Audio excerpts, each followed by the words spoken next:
which is not ready at all. He's ready. Chin got ready. Okay, sir. Jen, it's your first show. You already got it. How's it going, everybody? My name's John Perrotta, local stand-up comic. Give yourselves a hand for coming out. Give yourselves a hand. I've been doing stand-up comedy. I started in '83. I quit for about 8 years. I came back in '91. I've been doing it ever since.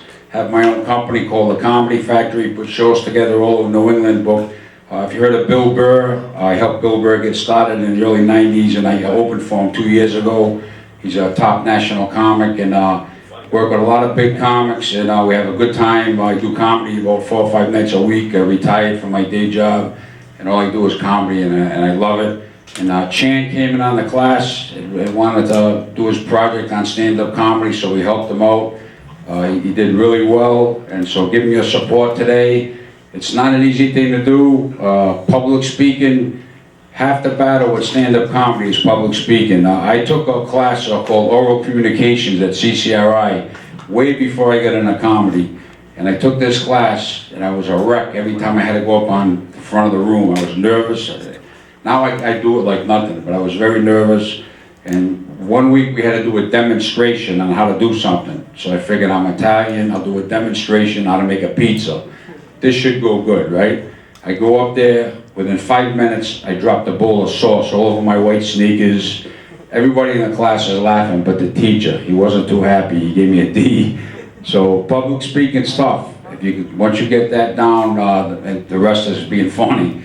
But Chan has done really well, and I want to give him a big round of applause. Give him your support. Let's give it up for Chan. Give him a big hand.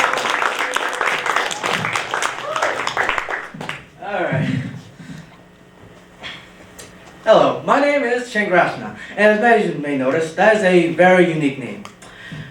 And because of that, you know, when people have unique names, there's they usually have a good meaning to it, right? Like, for example, if you named a kid Rose because you probably like flowers. Don't know why, but good for you. So, you know, people have special names like that. For me, I have no idea what my name means, but I do have an idea what it might be.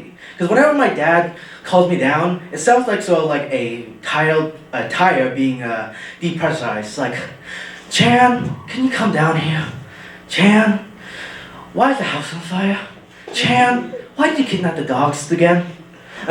Listen, I'm alright, just alright. Anyway, but no, people with special names, they have some sort of meaning, or they're that type of person that we all know. It's this type of person, like, oh hi, I named my child Demonte. It's Friends for Diamonds, and she was born in April, so it makes sense, you know, Bearstone and such. You know, diamonds are a girl's best friend. I'm like, oh great, cool.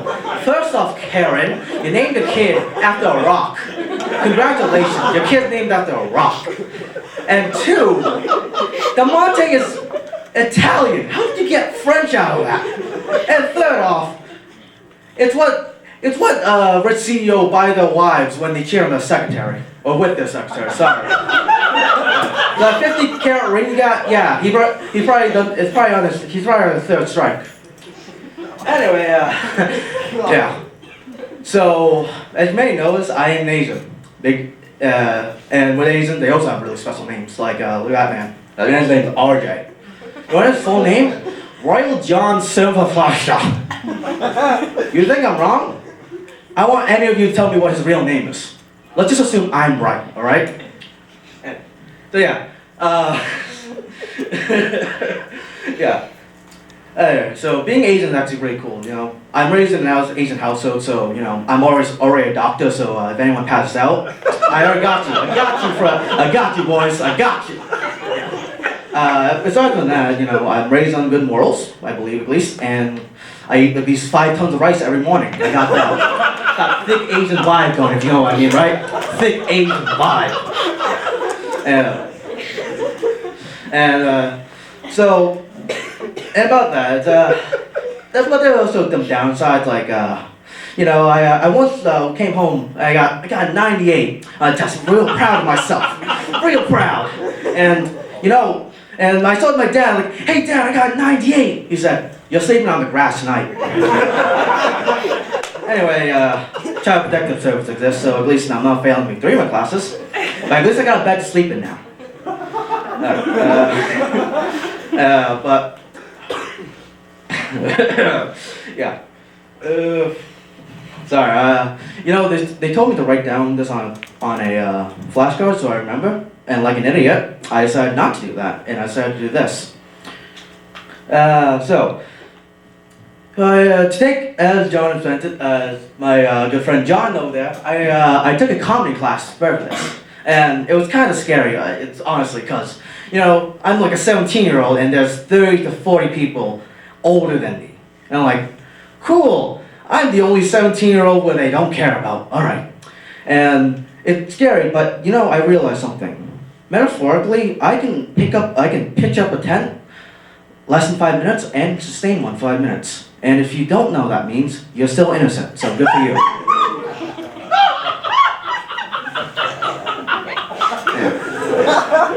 Yeah.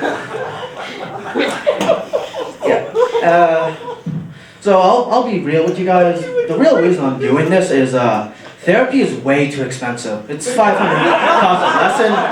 I'm Asian. I don't got that money. I don't got that at all. So I thank you guys for being here, for being my therapist for at least a few minutes. So I hope you guys like listening to a guy who cries in his sleep. Or how I don't cry in my sleep, I wail. I'm like a beluga whale. If you're ever come by my house and around like 9, you'll hear the, Tressa, why? Why did you leave? Why? I texted you 20 times, I'm not a stalker. I'll return your dog, just call me back. Yeah. So yeah, and I also got a pretty good arm workout as well. But going back on being Asian, almost. Alright, good. That joke came through. Good. Just like me. So, realistically, being Asian, I only got like 3 types of jobs I can be realistic. Either I'm a scientist, I'm a lawyer, or I'm a dry cleaner. I only got those 3 jobs, honestly. Everything else shows its fodder. But let me tell you something. I defy that Asian philosophy. When you think of Asians, think of me the anti-Asian. You think Asians are good at math?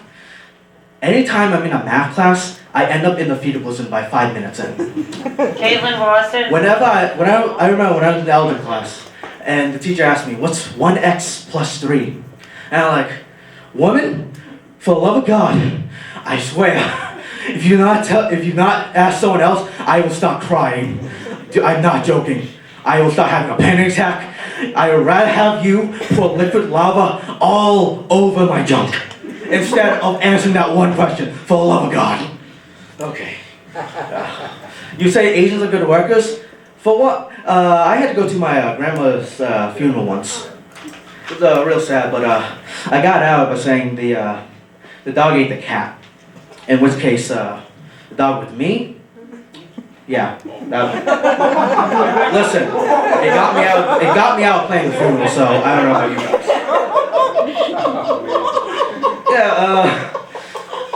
Yeah, and they even got good dry cleaning. I will not step near a washing machine if you force me at gunpoint. I will wear the same pair of boxers for a month before I go to wash them. Speaking of which, I need to get some new ones right away. Yeah. Anyway, let me tell you the time of, I was hanging out with one of my friends, and this guy walks up to us, and he has a pile of clothes, and I look at him, oh dear God, if he does what I think he's gonna do. He comes up to me and says, "Hey, can you wash these clothes for me?" And I'm like, "Sir, we are in a Popeye's chicken parking lot. What the hell do you think I'm gonna do?" Promptly he walked away, and I said, God, I love white people. They're the best. Alright, yeah. Oh, speaking of Popeye chickens, who had the sandwich recently? Anyone had the sandwich? You? You? Ah, they're good sandwiches, right? The best. The best where I would murder someone for it. Yeah. You think I'm joking, but hey, come back here. You come back here. You stay here. You chose to waste your time listening to a fat Asian man tell jokes. You stay here. Yeah. I don't know who you are. You stay here. Yeah. So in Maryland, that two guys got into a scuffle for a Popeye's chicken sandwich, and eventually one of them died because, we're human and we decide that we need food so much we are willing to kill each other for it. I swear to God, if I need a Big Mac and though someone doesn't get me a Big Mac right away, you're going to be that next Big Mac. I'm just saying, Hannibal Lecter wasn't in the right, but he was never in the wrong. So brought some Hannah, water. you're gonna rent. Call the main office, please. Yeah, but Hannah, being Asian's fun because you get to say a whole bunch of stuff and people don't bat an eye, mostly. Like, for example, I got into a little scuffle with this Italian guy. And you know the Italian guys, they're always interested for a fight. Because, angry Italian stereotype, yada yada. So I got into this fight with him and he said, I swear to God, you little Asian shit. I swear to God, you little Asian man, I'm going to throw a horse head at your window. I was like, and I contorted with, oh, how funny, I'll steal your Greyhound. Needless to say, I have a lot of lo mein at my house, so if anyone wants some, I got you. I have no idea if that's been 5 minutes, but I'll just keep going. So I started asking someone to put a timer on this, shouldn't I? So, Christmas coming up. No one cares about Thanksgiving, I'm sorry. Just, no one cares. And then Thanksgiving, see, I got the Santa costume on. Because for Asians, Santa is like the king of capitalism. It's free work, free labor, you get free gifts, and free things. So, as I like to say, I have a full North Pole inside my southern regions. Oh my God. Just full on candy cane for that man. Full on candy cane.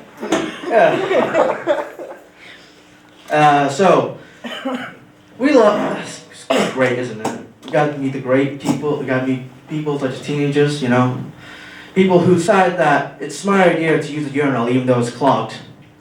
During one of the lunches that happened, there was a urinal full of pee, which leads to two conclusions. Either people are stupid enough to use a urinal that is clogged, or 5 guys decided they really hated that janitor. Don't know what that janitor did to them, but they really wanted to make him pay. But yeah, but think of 5 guys. Why is it always 5 guys in the bathroom? It makes it real hard to pee when I'm trying to pee, and I get bumped in the back, and then it goes everywhere. And they yell at me saying, "Why did you pee on me?" And they're like, "Why are you here trying to smoke?"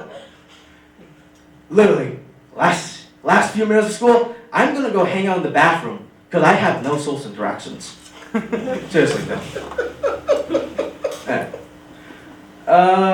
So, where's this last joke? Last thing I figured was, I've never really realized something, but why do Asians always hate each other? For example, when I've been up here, I've had this strong realization to strangle that one man right there. And it's not even, I love that man. He's a great man. He's a great person. But mano a mano, you will be the next Big Mac.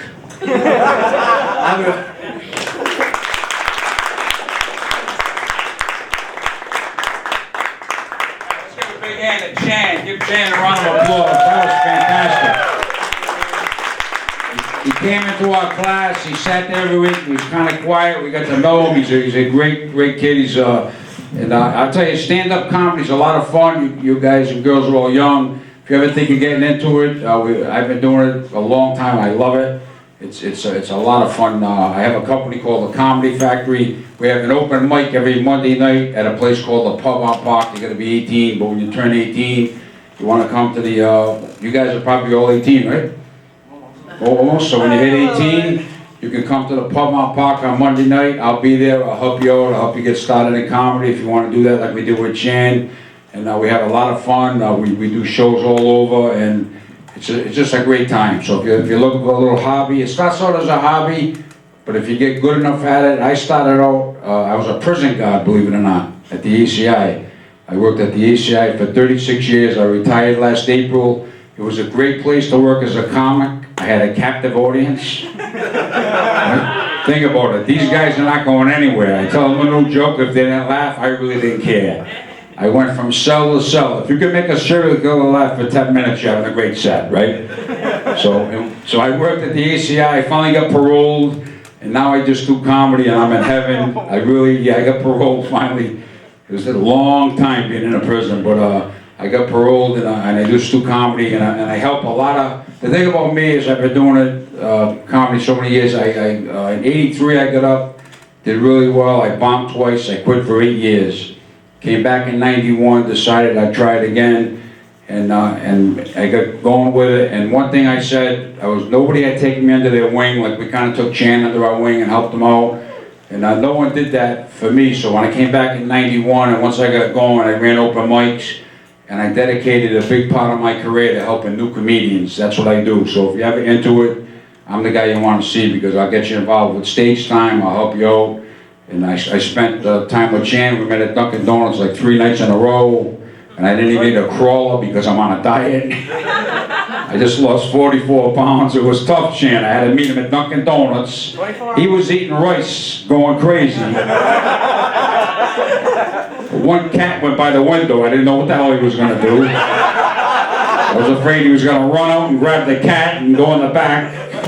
So I was kind of nervous about it. I'd love to do my act, but you see, if I do my act on the news tonight, it'll be former ACI guard, comedian arrested at Pilgrim High School today for doing his stand-up act. I don't really swear much. You can go on my website. It's a lot of fun. ComedyFactoryRI.com. ComedyFactoryRI.com. You can see my act. I work the crowd. That's what I do. I bust everybody up. Like, what's your name, brother? And what do you do? Do you work? You just go to school? You work at all? Or just go to school? So you're pretty lazy is what you're trying to tell me. Come from a lazy family. You guys go to school and then just sit around the house. That's nice. Where are you from? I was born here. Oh, you were born here? What nationality are you? I'm Filipino. Filipino. So you're in with him with the rice. You guys can hang out. You and Chan can hang out on the weekends and make all different kind of rice. This kid looks like Harry Potter after the 20th sequel. I'll tell you right now, you guys could have a Harry Potter contest. I'm not sure who would win. And I love that shirt. You look like a Belgian soccer referee. Every time I'm with Chan, I want you to yell goal. All right, brother? What's your name? Royal John? What? That's a royalty. So they named you and they said, this is not going to be just, my name is John. They just named me John. You were born, they said, we're going to call him Royal John. I'd never heard, that's an amazing name. Are you a prince? What's going on? Were you just Royal John? You're just it's an Asian name. So now when you go home, do you have like a throne? Do you sit on a throne? Royal John, come home, your parents say, Royal John, take the throne. Supper will be ready at 5 o'clock. That's an amazing name. I'd love to have a name like that. I'm gonna go home and ask my wife tonight and tell her the story. And I'm gonna ask her, would you mind for the next week calling me Royal John? I got a feeling I'll be eating rice at Chan's house. I just don't think she's gonna call me Royal John. I don't think this guy's sucking a lollipop. Now, what are you going to do? You get out of school. What do you want to go for? Boxing. Did you say boxing? You want to be the next Vinny Paz? I know Vinny Paz. Come to a lot of our shows. Good luck. What's your name? Gavin. Gavin. Good luck. Hopefully Gavin will be. Who knows? He might be the next big boxer in Rhode Island. How about you? You look very calm. Are you on lithium or what are you taking? It's very calm.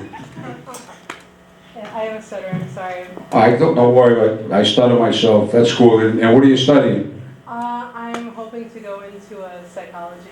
Psychology. Now you've known me a short time. Evaluate me. Do you think I need medication? Some people do. I don't know. Then we got you. The new look. They ripped their jeans. Like when I was a kid, we went in the store. The last thing we thought of was getting a pair of scissors and just cutting up a $50 pair of jeans we just bought.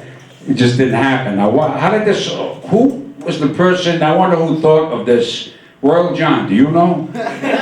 Who thought one day they're gonna be a millionaire, right? Let's just cut a pair of jeans up and see if it's a hot seller, and the thing sells like crazy. Now, you got your knees out, what made you this happen? How did this happen? It blows my mind. And do you like to cut jeans? You don't get cold when you're outside? You wear them in the winter too? And what's your name? Allie. And do you work, or what do you do? Just school? Just school. Where are you from, Warwick? So this is the big night for you, huh? It's gonna stay in Warwick. Have you ever gone to West Warwick? Or you just stay in Warwick for your entire life? That's it. And you, his name is Royal John. What's your name? Prince Jones? What's your name? You got a flannel shirt, your jeans on in case you get cold. She's all ripped up over here. What's your name? Timothy. Timothy, what do you do? Nothing. Nothing. How do you know when you're finished, Timothy? You're doing nothing. You gonna do anything at one point, or you just shine Royal John shoes? Are you gonna get married someday? Probably not. I did it twice. It's a lot of fun. Hey, I'm a great groom. My first marriage, you know what my wedding song was? Always and Forever. Not a good choice, we lasted 7 months. Then we got an annulment. Back then, the Catholic Church, it was $350, it was this thick, we had to fill it all out. We got an annulment, and as soon as that's final, the person you were married to no longer exists. They become a ghost. So if you're in a market and you see her, you don't see her. She's not there. The marriage has been annulled. It never happened. The big wedding, the 300 people, the dancing, the cake, nothing happened. It was all in my imagination. It was great, $350, and she's now a figment of my imagination. Then I met my second ex-wife. I met her while standing in line at the Registry of Motor Vehicles when it was in Providence. Yeah, by the time we left the building that day, she was pregnant. We were registered for Lamar's classes. There's a lot more to that bit, but I'm not getting arrested. It's a lot more. I'm going to tell you a quick story before I go, because comedy and life, it's kind of, there's tragedy, there's good stuff. My second ex-wife and I, 2 children together, rough divorce, a number of years go by, pick up the phone one day, she said, they told me to get my affairs in order, I have a year to live, I have 2 rare lung diseases. So I'm thinking, wow, some time went by, she was on an oxygen machine, she wasn't doing well, and my kids said, Dad, will you come home and help us? And B, I'm a nice kid, right? Well, I'm a nice kid, right? So I moved back against all my friends' advice. They all told me, don't move back with your ex-wife, you're crazy. I moved back with my ex-wife, I help her, a few months go by. In January of 2013, she took a turn for the worse. She went to Rhode Island Hospital. They put her on what's called ECMO life support. ECMO life support it keeps your lungs and your heart going. And the doctor told me that the right side of her heart was barely beating, and she had 7 to 10 days to live. If she didn't get a lung transplant, it was over. So the next day, the Cleveland Clinic, $17,000 came out, flew a medical jet, flew her out to the Cleveland Clinic. I went out there the next day with my daughter. My son couldn't take it anymore. A week went by, and the social worker told me we're going to have to, unfortunately, remove her from life support tomorrow. And so I asked the social worker, how do you get a body back to Providence? I mean, me being Italian, I should know how to get a body back to Providence. You just put them in the trunk and you drive it there. But I didn't know. So I'm asking, 2:30 in the morning, brother, the phone rings, the doctor says, unfortunately someone passed away, but magically, it's a perfect match to your ex-wife. We're operating in the morning, a 2% chance she had. They operated in the morning and saved my ex-wife's life. It's 7 years and she's still alive. Honest to God, she's still alive. She's an accountant, she works, she cooks, she cleans. And last year before I retired from my job as a prison guard, we became best friends again somehow. And we actually got remarried. So I married, she's my second wife and my third wife. And I got the annulment before that. So she's the only girl in Rhode Island. Now think about it. You're a nice girl. Can you imagine me marrying me twice? Can you imagine how, she's the sickest girl in the entire state. She's married me twice. So anybody that says to me, John, you're out of your mind, you're nuts. There's one more nut in this state that's crazy to me. This girl, I wouldn't marry me, I wouldn't even take a glance at me, like, this guy's crazy. I know me, I just keep walking, you know what I mean? Just, how you doing, have a nice day, and just go. Take Chan, take the cat, take the rice. take Royal John and just go. But she married me twice, so she's the craziest of the bunch in the state as far as I'm concerned. But I'm happily married again now. It's a crazy story. And the funny part was when they operated on her and they saved her life, she got up off the metal table. I looked at the doctor. I called her the ex-wife that wouldn't die. I said, the child support's gonna continue. She's like Freddy Krueger, Jason, Mike Myers, Freddy Krueger, Friday the 13th, all rolled into one. She got up and she's still alive today. It's a miracle story. And to throw this in, I had kidney cancer 4 years ago. They caught that early and saved my life. So, you know, life is precious. I want to tell you, I'm 61 years old and I'm the happiest I've ever been in my life. I got a 29-year-old son, a 26-year-old daughter that just got married. And take life, give life all you got, because you don't realize just how precious life is. If you want to stay home and take a scissor and cut your jeans, then if that makes you happy, then do that. If you want to go home and your parents put you on the royal throne and you want to watch TV, do that, royalty. Whatever you want to do, but life is precious. Enjoy each day as it comes. You never know if we got tomorrow, so live every day to the fullest. That's my message to you guys. My name's John Perrotta. Thanks a lot, guys. Thank you.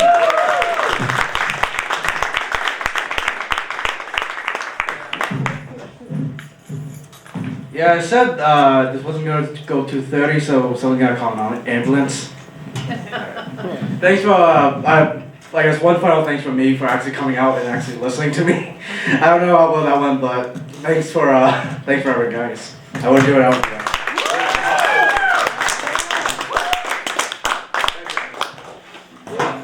So what do you guys think?